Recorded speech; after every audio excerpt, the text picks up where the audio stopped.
అన్న ప్రస్తుతం ఈ వేదిక ద్వారా ఎవరైతే పిటిషన్ వేశారో వాళ్లకు ప్రభుత్వానికి ఏం చెప్పదలుచుకున్నారు? మేమేం చెప్తలేండి, రాజ్యాంగబద్ధంగా వచ్చినాం. రాజ్యాంగబద్ధంగా వచ్చిన వాళ్ళను రాజ్యాంగబద్ధంగా చూసుకుంటాం. మీకేమైనా డౌట్స్ ఉంటే మీరు కోర్టులకు పోతున్నారు వెళ్ళండి, అంతేగాని మీ రాజకీయ పబ్బం గురించి, మీ రాజకీయ ఉనికి చాటుకోవడానికి ఇవాళ వేషాలు వేయొద్దు అంటున్నాను.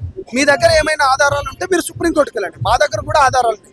1976లో రాజ్యాంగబద్ధంగా వచ్చినాం. ఏరియా రిస్ట్రిక్షన్ రిమూవల్ యాక్ట్ ద్వారా ఉమ్మడి ఆంధ్రప్రదేశ్లో సుగాలీలు ఎస్టీలుగా ఉన్నప్పుడు శ్రీమతి ఇందిరాగాంధీ గారు 1976లో ఎస్టీ లెక్క పరిగణించారు. అది అందరికీ తెలిసిన విషయమే. ఇప్పుడు కొత్తగా ఈ లంబాడి కమ్యూనిటీ ఏదంటే మేము మెజారిటీగా ఉన్నాం, మా పైన లేనిపోని అబండాలు వేస్తున్నారు.